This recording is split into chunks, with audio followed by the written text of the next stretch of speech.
Israel, America, Iran మధ్యల యుద్ధానికి సంబంధించి వరుసగా జరుగుతుండడంతో అటు హైదరాబాద్, బెంగుళూరు, చెన్నై ఇట్లా ప్రధాన నగరాల్లో గ్యాస్ కొరత తీవ్రంగా ఏర్పడింది. సో గ్యాస్ మీద ఆధారపడి రోజు హోటల్స్ కావచ్చు, పీజీ హాస్టల్స్ ఇవన్నీ కూడా చాలా వంటలు ఇవన్నీ కూడా రోజు చేస్తుంటాయి. సో ఇవన్నీ కూడా ఇప్పుడు షట్ డౌన్ చేసే పరిస్థితికి వచ్చేసింది. ముఖ్యంగా హైదరాబాద్లో అయితే సైబరాబాద్లో ముఖ్యంగా ఈ హాస్టల్స్ అనేటువంటి దాదాపు వేలల్లో ఉంటాయి. సో వాళ్ళందరూ కూడా ఇప్పుడు షట్ డౌన్ చేస్తామనేటువంటి పరిస్థితికి వచ్చారు. సో ప్రస్తుతం మనతో పాటు సైబరాబాద్ ఏరియాలో ఉండేటువంటి హాస్టల్స్ అసోసియేషన్ వ్యక్తులు ఉన్నారు.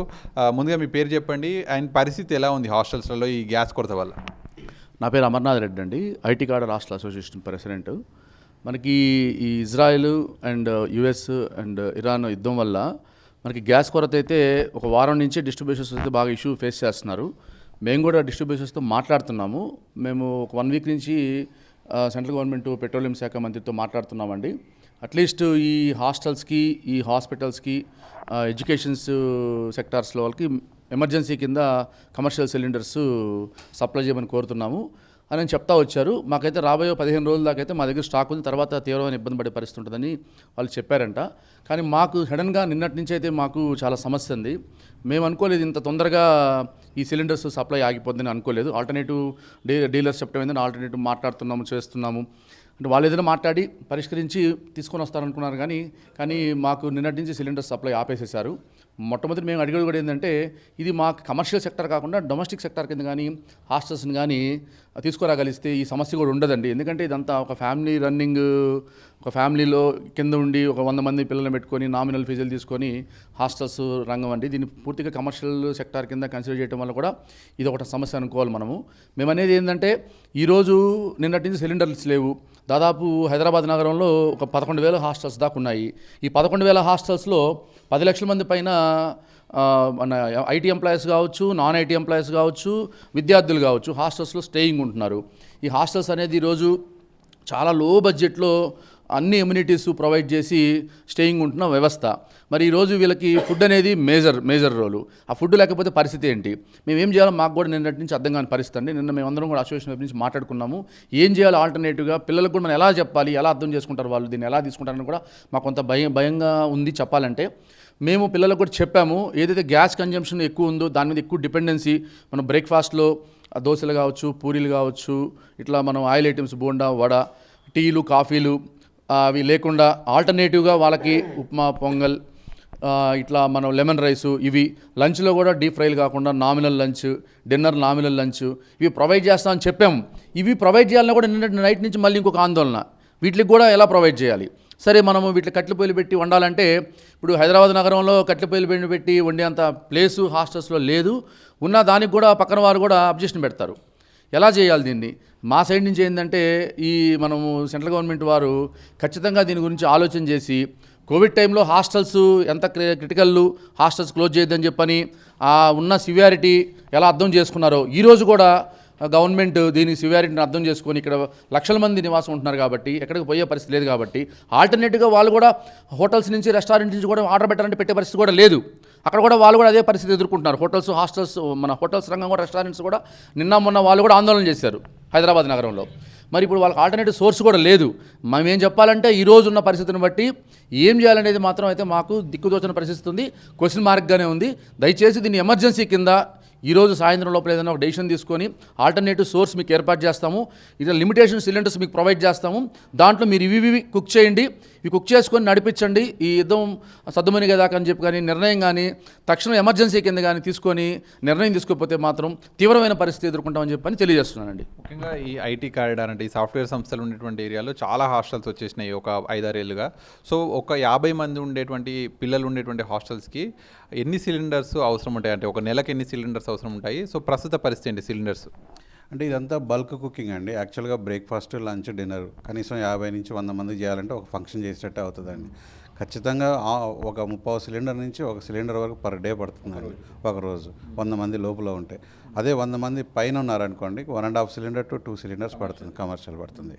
మాది యాక్చువల్గా ఏంటంటే ఇక్కడ ఎసెన్షియల్గా ఉంటున్నారు వాళ్ళు. మా దగ్గర ఉన్నటువంటి ఐటీ ఎంప్లాయీస్ అందరూ కూడా మా దగ్గర లేకపోతే ఎక్కడ ఉండాలి, వాళ్ళు ఏదో ఒక ఫ్లాట్లో ఉండాలా, వాళ్ళు ఏదో ఒక గ్యాస్ కనెక్షన్ తీసుకొని ఉండాలా.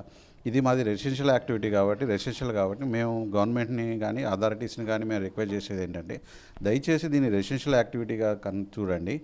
మేము నార్మల్గా ఫుడ్ కాస్ట్ బయట ఎంత దాంట్లో 10వ వంతులో మేము ఫుడ్ కాస్ట్ ఇస్తున్నాము. మేము ఇంకోటి ఏంటంటే ఎక్కడికి వెళ్ళాలి, ఇప్పుడు వీళ్ళందరూ డిస్ప్లేస్ అవుతాయి కానీ మేము ఫుడ్ కనుక ప్రొవైడ్ చేయకపోతే షాపులు నడవు, ఐటీ కంపెనీలు నడవు, ఏది నడవదు. కాబట్టి దయచేసి దీన్ని ప్రియారిటీ సెక్టర్గా గమనించి హాస్పిటల్కి ఎంత ప్రాధాన్యత ఇచ్చారో హాస్టల్స్ కూడా అంతే ప్రాధాన్యత ఇచ్చి మాకు గ్యాస్ సప్లై చేయాలని మేము కోరుకుంటున్నామండి. అదేవిధంగా మేము గెస్ట్లకు కూడా మేము ఒక ప్రామిస్ చేస్తున్నామండి.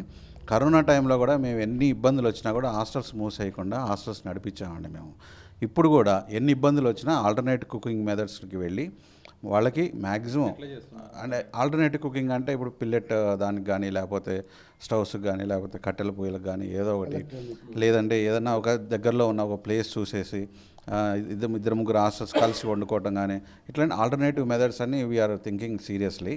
సో వాళ్ళు ప్యానిక్ అవ్వాల్సిన అవసరం లేదు. మళ్ళీ ప్యానిక్ అయ్యి ఎక్కడికో డిస్ప్లేస్ అయ్యి మళ్ళీ అటు ఇటు తిరగాల్సిన అవసరం కూడా లేదు. మేము వాళ్ళకి సర్వ్ చేయడానికి సిద్ధంగా ఉన్నాము. కాకపోతే గవర్నమెంట్ మాకు రోజుకి 1 సిలిండర్ని ఇవ్వగలిగితే ఫుడ్ రాష్ట్ర ప్రభుత్వానికి కూడా మేము అప్రోచ్ అవ్వడానికి ప్రయత్నం చేస్తున్నామండి. మీ ద్వారా రాష్ట్ర ప్రభుత్వానికి మా రిక్వెస్ట్ ఏంటంటే దయచేసి ప్రియారిటీ సెక్టార్గా చూసి మాకు రోజుకి 1 సిలిండర్ వచ్చినా కూడా మేము అడ్జస్ట్ చేసేసుకొని వాళ్ళకి ఫుల్ సర్వీస్ ఇవ్వడానికి మేము సిద్ధంగా ఉన్నాం. ఇప్పుడు ఆల్మోస్ట్ చిన్న హాస్టల్స్ ఏమైనా 2-3 తీసి పెట్టుకుంటే ఇవాళ రేపు వస్తాయి అంతే. పెద్ద హాస్టల్స్లో అయితే నిన్న రాత్రి అయిపోయినాయి సిలిండర్ అసలు ఫోన్లు కూడా ఎత్తట్లేదు. గ్యాస్ సప్లయర్స్ ఫోన్లు ఎత్తట్లేదు, డీలర్స్ ఫోన్లు ఎత్తట్లేదు. డీలర్స్ చాలా క్లియర్గా చెప్తున్నారు, మేము పెట్రోలియం శాఖతో మాట్లాడాము, హాస్టల్స్కి సప్లై చేద్దామని చెప్పేసి మేము రిక్వెస్ట్ చేస్తే పెట్రోలియం శాఖ నుంచి మాకు ఎట్లాంటి ఫర్దర్ ఇన్ఫర్మేషన్ రాలేదు.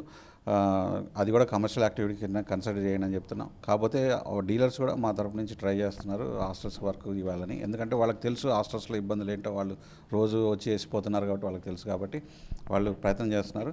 ఆ ప్రయత్నం మేము కూడా రాష్ట్ర ప్రభుత్వానికి కానీ కేంద్ర ప్రభుత్వానికి మీ ద్వారా తెలియజేయవచ్చడానికి. గ్యాస్తో వండేటువంటివి హాస్టల్స్లో ఏవి ఎక్కువగా ఉంటాయి, సో వాటిని ఆపేశారు, వేటిని ఎక్కువగా ఇప్పుడు చేస్తున్నారు ఈ 2 రోజుల నుండి? జనరల్గా అండి గ్యాస్తో ఉండేదే ఎక్కువగా ఉంటుంది. రైస్ కానివ్వండి, కర్రీస్ కానివ్వండి, టిఫిన్ ఐటమ్స్ కానివ్వండి, ప్రతిదానికి కూడా గ్యాసే అవసరం. మా రిక్వెస్ట్ ఒకటేనండి, సెంట్రల్ గవర్నమెంట్ స్టేట్ గవర్నమెంట్ స్పందించి 10,000 పైన హాస్టల్స్, 10 లక్షల పైన జనాలు ఉన్నారు. వాళ్ళు ఐటీ ఎంప్లాయీస్ ఉన్నారు, హాస్పిటల్స్లో పనిచేసే వాళ్ళు ఉన్నారు, ప్లంబింగ్, ఎలక్ట్రికల్ చిన్న షాపుల్లో పనిచేసే వాళ్ళు ఉన్నారు. మేమేమి ట్రస్ట్ చేయట్లేదు. సామాజిక బాధ్యతగా ఖచ్చితంగా మేము ఆల్టర్నేటివ్స్ మెథడ్స్ ఆలోచించి ఆందోళన చెందకుండా సర్వీస్ చేసేదానికోసమే 99.9% మేము ప్రయత్నం. ఇప్పుడు మీరు అంటున్న ప్రకారం ఇవాళ రేపు సిలిండర్స్ అయిపోతాయి కదా, సో ఒకవేళ సిలిండర్ వాళ్ళు ఫోన్ ఎత్తకపోయినా, మీకు సిలిండర్ రాకపోయినా కూడా ఒక నెల రోజుల పాటు నడపగలిగే సామర్థ్యం అన్ని హాస్టల్స్కి ఉంటుందంటారా? లేదండి, అదే మా బాధ ఏంటంటే మేము ఆల్ ఆఫ్ సడన్గా వచ్చినటువంటి సమస్య సార్ ఇది. వాస్తవం ఇంత తొందరగా రేజ్ అవుతుంది అనుకోలేదు. ఇప్పటికిప్పుడు మేము ఆలోచించినా కానీ 1 వీక్ 10 డేస్ పడుతుంది ఆల్టర్నేటివ్ మెథడ్స్ మేము వెళ్ళటానికి. అట్ ద సేమ్ టైం బిల్డింగ్లు ఉండటం వల్ల కూడా ఒక పొయ్యిని దాన్ని ఇది అరేంజ్ చేసుకోవటం కూడా మాకు కట్టెల పైన అరేంజ్ చేసుకోవటం కూడా ఇబ్బందికరమైన పరిస్థితి ఉంది. ఎలక్ట్రానిక్ స్టవ్స్ కానివ్వండి, ఇండక్షన్ స్టవ్స్ కానీ వెళ్దామంటే ఇంత పెద్ద కుకింగ్ వాటిలో చేయడానికి అవకాశం లేదు. ఇప్పుడు మెనూ హాస్టల్స్లో మెనూ అంతకుముందుకి ఇప్పుడు తగ్గిందా? ఇప్పటికేం తగ్గలేదు సార్, ఇప్పటికైతే ఏం తగ్గలేదు. మా రిక్వెస్ట్ ఏంటంటే ఇన్వెంట్స్ని కూడా, మా హాస్టల్స్ని కూడా మేము రిక్వెస్ట్ చేస్తూ ఉన్నాం, వాళ్ళని కూడా ఎడ్యుకేట్ చేస్తూ ఉన్నాం, అన్ని నోటీసులు పెట్టి, అమ్మ ఇది పరిస్థితి, యుద్ధం జరుగుతూ ఉంది, గ్యాస్ దొరకట్లేదు, మినిమం మాత్రం మేము ఖచ్చితంగా ప్రొవైడ్ చేస్తాం, ఎక్కువ గ్యాస్ కన్జ్యూమ్ అయ్యేటట్టు ఐటమ్స్ని తగ్గించుకోమని వాళ్ళకు కూడా రిక్వెస్ట్ చేస్తూ ఉన్నాం. వాళ్ళ సహకారం కూడా ఖచ్చితంగా కావాలి. అట్ ది సేమ్ గవర్నమెంట్ కూడా స్పందించి సహకరిస్తే ఈ వ్యవస్థ ప్రశాంతంగా సాగుతుందనేది మా డిమాండ్ సార్. ఇది ముఖ్యంగా టైం కన్జ్యూమింగ్ ఐటమ్స్ అండి. ఇప్పుడు రోటీ ఉంది, మాకు నార్త్ ఇండియన్స్, సౌత్ ఇండియన్ అందరూ ఉంటారు కాబట్టి ఖచ్చితంగా రోటీ మేము ఖచ్చితంగా తయారు చేస్తాం. ఇక్కడ దోశ ఇట్లాంటివి ఉన్నాయి, పెసరట్టు ఇట్లాంటివి ఉన్నాయి మార్నింగ్. ఇలాంటి టైం కన్జ్యూమింగ్ అంటే ఎక్కువ గ్యాస్ కన్జ్యూమ్ చేసేటువంటి ఐటమ్స్ని కొన్ని రోజుల వరకు ఆపగలిగితే మనం వాళ్ళకి బెటర్గా సర్వీస్ ఇవ్వచ్చు అండి. ఆ విధంగా వాళ్ళు కోఆపరేట్ చేయగలిగితే మేము కూడా వేరే ఆల్టర్నేటివ్ కుకింగ్ మెథడ్స్ పెట్టేసి స్టీమింగ్ అంటే పెద్ద హాస్టల్స్ అయితే ఒక 500 మంది 1000 మంది ఉన్న హాస్టల్స్ అయితే స్టీమింగ్ అవన్నీ ఏర్పాటు చేయొచ్చు. కొన్ని 50 మెంబర్స్ 100 మెంబర్స్కి అది వైబుల్ కాదండి, అది వైబుల్ కాదు. సో మొత్తం మీద అయితే ప్యానిక్ అంటే మేము వాళ్ళకి సర్వ్ చేయడానికి రెడీగా ఉన్నాము ఏదో ఒక విధంగా. ఓన్లీ థింగ్ ఏంటంటే మా సమస్యని గవర్నమెంట్ దృష్టికి తీసుకెళ్ళడానికే ఈ ప్రెస్ మీట్ తప్ప జనాలు కానీ లేకపోతే మా గెస్టులు కానీ ప్యానిక్ అవ్వడానికి మా ఉద్దేశం కాదు. మిడిల్ ఈస్ట్లో జరుగుతున్న పరిణామాలు ఎల్పిజి గ్యాస్ మీద తీవ్ర ప్రభావం చూపాయి. ఇవి మా హాస్టల్ సప్లైకి చాలా ఆటంకంగా ఉంది. ప్రెస్లో ఇప్పుడు మీ ప్రెస్ ద్వారా మాకు తెలిసింది ఏంటంటే కమర్షియల్ దాని మీద 30% లాస్ట్ 25 డేస్లో ఏదైతే ఉందో వాటి సప్లైస్ ఆధారంగా 30% డౌన్ గ్రేడ్ చేసి రిమైనింగ్ సప్లై చేస్తున్నామని మీ ప్రెస్ ద్వారా మాకు తెలిసింది. కానీ వాస్తవానికి పరిస్థితి అలా లేదు. 100% నిన్న గత 2 రోజులుగా ఎవరు డిస్ట్రిబ్యూటర్స్ కానీ గ్యాస్ సప్లైర్స్ మాకు ఎవరు అందుబాటులోకి రావట్లేదు. వాళ్ళ క్రైసిస్ గురించి ఎక్కువ చెప్తున్నారు. మాకు రాబోయే 3 రోజులకి సరిపడగా గ్యాస్ నిల్వలు మాత్రమే ప్రస్తుతానికి అందుబాటులో ఉన్నాయి. దయచేసి ప్రభుత్వం వారు సహకరించి మా యొక్క విన్నపాన్ని సంబంధిత అధికారులకి తీసుకెళ్ళి మా సమస్యని అత్యంత తొందరగా, ఇది ఎసెన్షియల్ ఫ్యాక్టర్ కాబట్టి తొందరగా అడ్రస్ చేయగలరని మనవి చేస్తున్నాం మీ ద్వారా. హైదరాబాద్కు ఎవరైనా పొట్ట చేత పట్టుకొని వచ్చిన వాళ్ళందరికీ కూడా ఆశ్రయం ఇస్తున్నటువంటి మొదటి వ్యక్తులు ఎవరైనా ఉన్నారంటే ఈ హాస్టల్స్ వాళ్ళే. సో ఈ హాస్టల్స్ ఇప్పుడు పూర్తిగా ఈ గ్యాస్ సిలిండర్స్ లేక ఎవరైతే ఉండేటువంటి గెస్ట్లకు సరైనటువంటి భోజనం వండేటువంటి అవకాశం లేదు అంటున్నారు. ఇప్పటికీ 2-3 రోజులకు సంబంధించినటువంటి గ్యాస్ సిలిండర్స్ మాత్రమే ఉన్నాయి అనేటువంటి చెప్తున్నారు. సో ఇప్పటికైనా అటు కేంద్ర రాష్ట్ర ప్రభుత్వాలు వెంటనే ఆ గ్యాస్ సప్లై చేసేటువంటి వాళ్ళతో మాట్లాడి మెయిన్ ప్రయారిటీస్గా ఎమర్జెన్సీ సర్వీస్ల కింద ఈ హాస్టల్స్ను తీసుకోవాలి అనేటువంటిది వీళ్ళు ముఖ్యంగా డిమాండ్ చేస్తున్నారు. లేదంటే హాస్టల్స్లో ఉండేటువంటి వాళ్ళు చాలా ఇబ్బందులు పడతారు అనేటువంటి చెప్తున్నారు. అయితే ఆల్టర్నేటివ్ మెథడ్స్ గురించి ఆలోచిస్తున్నాము, కట్టెల పొయ్యి కావచ్చు, స్టీమ్స్, వీటన్నిటి మీద ఆలోచిస్తున్నప్పటికీ కూడా అవి ఎక్కువ కాలం కూడా కొనసాగేటువంటి అవకాశం ఉండదు. ఇట్లాంటి హైదరాబాద్లో కట్టెల పొయ్యి మీద వండడం ఇవన్నీ కూడా చాలా ఇబ్బందికరంగా ఉంటుంది కాబట్టి సో తక్షణ ఎమర్జెన్సీ సర్వీస్ల కింద ఈ హాస్టల్స్కి ఈ గ్యాస్ సిలిండర్ సప్లై అనేటువంటిది తీసుకురావాలి. అలాగే వీటిని రెసిడెన్షియల్ కింద కూడా కన్సిడర్ చేసి కమర్షియల్ కింద కాకుండా రెసిడెన్షియల్ కూడా డొమెస్టిక్ సిలిండర్ సప్లై చేసే విధంగా కూడా ప్రభుత్వం నిర్ణయం తీసుకోవాలి అనేటువంటిది వీళ్ళంతా డిమాండ్ చేస్తున్నారు. వీడియో జర్నలిస్ట్ సతీష్ తోకల్, సాక్షి న్యూస్, హైదరాబాద్.